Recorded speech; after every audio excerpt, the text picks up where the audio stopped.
Everyone, welcome back to my channel. আমি দুহিতা। তো এটা ছিল আমার রংদোলের ব্লগ। তো রংদোলে আমার প্ল্যানিং ছিল এবছর বাড়িতে না বসে মায়াপুর যাওয়ার, বাট মাসি বললো যে মায়াপুর যখন যাবে একটু আমাদের নবদ্বীপের রংদোল দেখে যা। তো নবদ্বীপের রংদোল দেখতে গিয়ে তো আমি নাজেহাল। তোমরা আমার পায়ের অবস্থা দেখলে, মাথার মধ্যে সবুজ রং দিয়ে, মুখে বেলুন মেরে, মানে আমাকে পুরো ভিজিয়ে দিয়েছে যেতে যেতে। তারপরে আমি কি করবো, একটু গোড়ায় তেল দিয়ে নিয়েছিলাম আর একটু হাতে পায়ে তেল দিয়ে নিয়েছিলাম, যদিও বা আমি খেলিনি তবুও দিয়ে নিয়েছে। তারপরে আমার খাওয়া দাওয়ার পর্ব শুরু হয়ে গেছে, খিচুড়ি থেকে শুরু করে লুচি থেকে শুরু করে তারপরে আমরা খাওয়া দাওয়া আনতেও চলে গেছিলাম। এত মজাদার, খুব রাশ ছিল, বাট খুবই একটা মজাদার, একটা হাসি খুশির পরিবেশ, একটা আনন্দের পরিবেশ, সবার মুখে হাসি রং। তো ভীষণ ভালো লাগছে। এখানে মাসির বান্ধবীকে বলে কি তাড়াতাড়ি আমার ছবি তোল। আমি পুরো রাস্তা ছাতা নিয়ে ঘুরেছি, এত রোদ ছিল। এদের রং খেলা দেখে আমার নিজের রং খেলার কথা মনে পড়ে যাচ্ছিল। আর যে লাইনটা দেখলে ওটা পুরো খাওয়া দাওয়ার লাইন, মানে কি যে লম্বা লাইন ছিল বলার বাইরে। এখানেও লম্বা লাইন। তো আমার মাসি এখানে দাঁড়িয়ে দাঁড়িয়ে ভাবছে কি করবো, তারপর লাইন ভেঙে ঢুকে গেছে, ঢুকে নাচ করছে।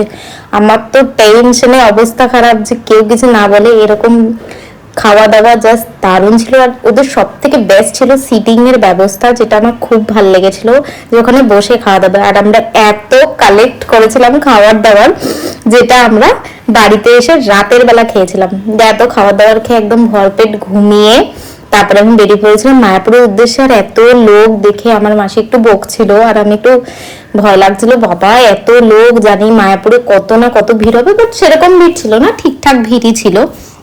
আমরা নৌকা করে গেছিলাম তো লঞ্চের। আর পার্টিকুলার এই জায়গার যে শটগুলো এসছে না, আমার ভীষণ ভালো লেগেছে, তা আমি এই শটগুলো অ্যাড করে দিলাম। আর এবার আমি আস্তে আস্তে মায়াপুরের দিকে যাচ্ছিলাম। আর ঘাটে যেতে যেতে এই সুন্দর ঠাকুর, আর এর যে পরনীয়টা ঠাকুরের আমার খুব ভাল লেগেছিল। আর যেতে যেতে মনে হচ্ছিল যে আমি মিনি বেনারসেই ঢুকে গেছি। মানে বেনারসের যেরকম মন্দির, যেরকম কালারিং, আমি যেরকম ভিডিও দেখেছি ঘাট ছাড়া, পুরো মনে হচ্ছিল আমি মিনি বেনারসেই ঢুকে গেছি। আর এত সুন্দর একটা পরিবেশ, কিন্তু একটু টোটো পাইনি, পুরো হেঁটে যেতে হচ্ছিল, কারণ মানে ওখানে নো এন্ট্রি করে দিয়েছিল, আর গেলে অনেক ঘুরে যেতে হচ্ছিল। তারপরে আমরা চলে গেছিলাম একদম মন্দিরের সামনে। আর মন্দিরের সামনে যা রাশ ছিল, বাট ভেতরে অতটা রাশ ছিল না, ঠিকঠাক ছিল। বাট মেন যেটা আমি দেখতে গেছিলাম আরতিটা, সেটাই আমি দেখতে পারিনি। কিন্তু এখানে নাচ করে, মাসিও নাচ করেছিল, আমিও নাচ করেছিলাম, বাট সেটা ওরা শুট করতে পারেনি, তার জন্য ওটা ছেড়ে দিয়েছে। আর ইউজুয়ালি যেখান দিয়ে আমাদের ঢোকায় সেখান দিয়ে না ঢুকিয়ে সাইড দিয়ে ঢোকাচ্ছিল। এখানে চলছে আমার ফিট চেক, গেছি আর একটু ফিট চেক দেবো না তা তো হতে পারে না।